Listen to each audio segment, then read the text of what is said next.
Hey everyone, Arloon here, coming to you with another guide, this time for Mona. Highly requested character from my previous videos. People have been asking about her support build, so here it is.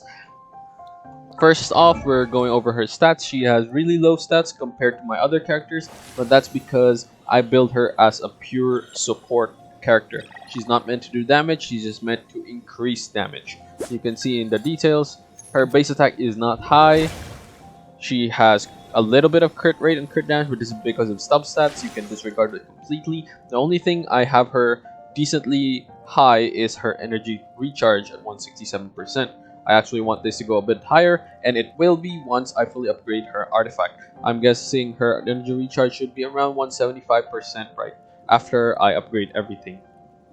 Along with that energy recharge, she has some hydro damage bonus thanks to her talent, which converts some energy recharge into hydro damage. So that gives her a little bit of oomph to her attacks, but not too much. For her weapons, I'm using the Thrilling Tales of Dragon Slayers, which is a 3-star weapon. But the reason why I'm using this is because of the skill, legacy, and it increases the attack of the character that you switch after Mona by 48% for 10 seconds. The reason why this is super good is because you usually want Mona as your second to the last character when you're doing your combo. You'll use her ult, switch to your main carry, and then your main carry will do the damage for you. So this will increase the main carry's attack by 48%, which is perfect what we want. If you want her as a sub carry and you want her to do some damage, I recommend the With Sith, because once you switch to her, she'll get the buff of the With Sith, and you want her to use her ult in those 10 seconds. Then you will still switch out of her, use the damage from someone else to increase their damage, and when the bubble explodes, it's still gonna have the buff of the With Sith. So basically, this increases your ult damage by basically around 75% of your attack, or 60% of your elemental damage, or 300 elemental mastery. So this weapon is perfect for her. Not to mention, it'll increase your crit damage as well. So if you want her as a sub carry, the With Sith is one of the better weapons, the 4-star weapons, and you want her to use a crit rate hat just in case.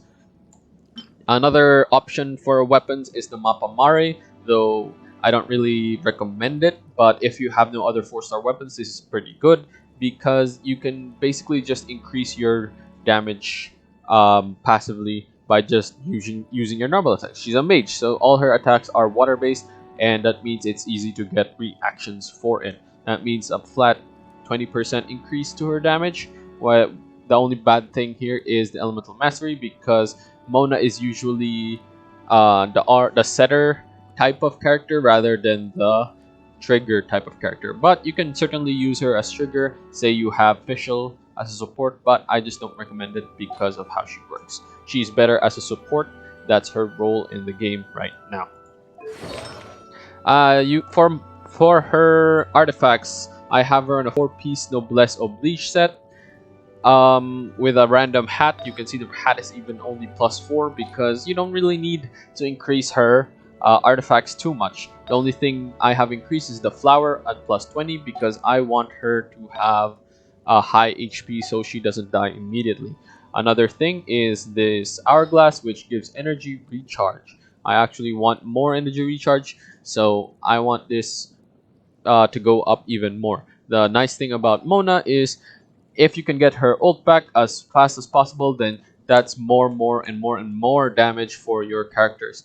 The bad thing about Mona is that getting her energy recharge is somewhat difficult because of how her E works. So if you use her E, you have to wait for this entire thing to end before it spawns elemental particles, and it has to hit an enemy. So if you're using a character that pushes enemy away, then you're gonna lose out on elemental particles, which is not a good thing. But the E has a taunt, so it's not that hard to get enemies to attack it, and it's not that hard to get the E back. It's just that you have to wait for it to disappear, and since Mona is not built for the damage, just keeping her on the field means you're losing out on DPS. So back to our artifacts.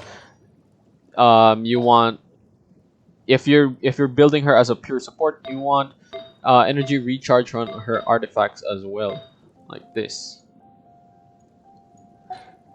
That's basically her artifacts. If you want her to do some damage, I recommend using only 2-piece Noblesse Oblige set and then another 2-piece of something else like a Gladiator or maybe a Berserker, anything to increase her damage or crit rate.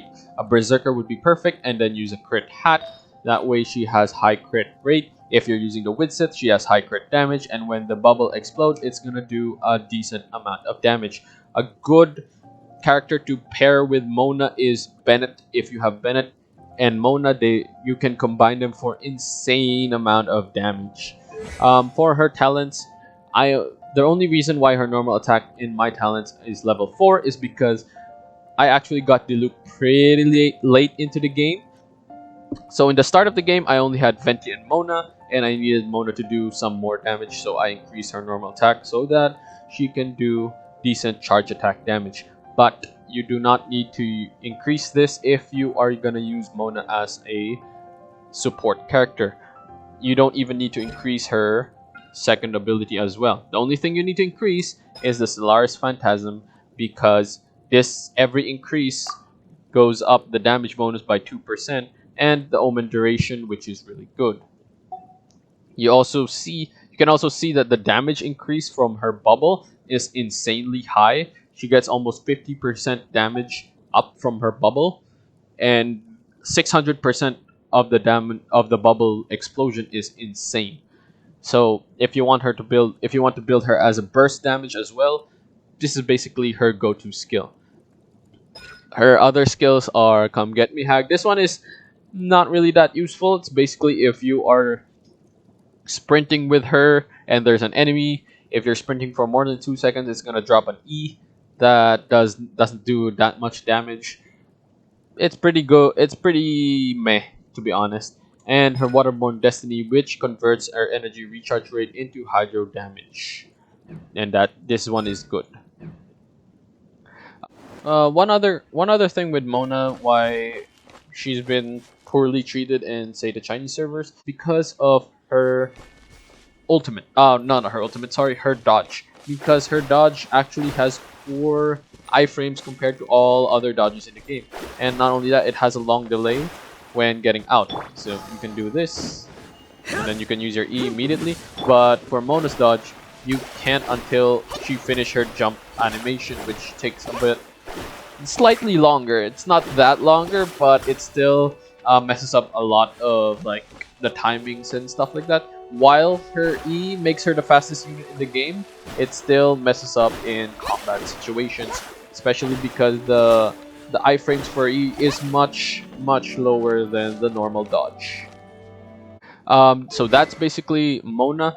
One last thing is how to burst with her. I was streaming a few days ago and someone actually asked why when they are using Mona, they don't get the Vaporize from using her ult, because her ult does the Vaporize in the first hit and removes basically the water buff. So when he uses Diluc, it doesn't do Vaporize. So let me show you how to do it right here. This was from stream, so it's gonna be a bit out of place, but yeah, here. Where's the way down? Here, let me show you. So the first thing is to bring out Shangling, because I want to apply Shangling's 15% Pyro reduction. So basically, you put out Goba, and then with Diluc, I want to hit 3 times with my E to increase the damage. I use Venti to remove the Pyro debuff, put Mona's Water, see the wet, and then Vaporize with Diluc. So that's how you do it. So with Venti, I use it to remove the Pyro buff that Diluc and Shangling put, so that I can put the wet debuff with Mona. That is how to get the Pyro damage or the Vaporize using a Pyro character. If you want Mona to do the Vaporize, all you have to do is basically take out the Venti Swirl and put that somewhere earlier to make sure you still get the minus 40% elemental resistance. So you have to make sure that the Pyro Aura is still there when you cast Mona's ult. What will happen is Mona's first hit, which puts the bubble in, will cause the Vaporize. It won't do any damage, but it'll remove basically the Pyro buff or the Pyro Aura, and then the bubble will be there. And then you switch to a character that has Pyro damage. You swing your sword, or if you're using Bennett, you use your E. If you're using Diluc, use his E. And what'll happen is it'll add the Pyro Aura, and then the bubble will explode, causing the bubble to do the vaporized damage. Her bubble always does the second damage in the when it's broken. So if you want her to do the pyro damage or the vaporized damage, you basically need the pyro damage first. So that is the Mona support build.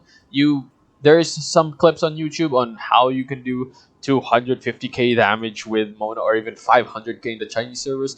That is with Bennett and Sucrose fully buffing Mona, but it requires a lot of convoluted timings and precise, like putting which skills to do first kind of thing. So I don't really recommend it. I prefer Mona as a pure support character, and it works. It just works. It boosts everyone's damage by a lot. So that is the Mona build. I hope this helped. If you found this useful, please like and subscribe. If you have any questions, you can comment down below. I answer all the questions as soon as I can. Over the course of 3 build videos, Venti, Diluc, and Klee, I've answered almost 150 questions. So yeah, comment down below. I also stream on Twitch, twitch.tv/arlumgrim. Please do follow. I'm halfway to my 50 follower goal, and it would be really, really helpful if you can help me get there. That's all for now. Thank you very much for watching. Goodbye.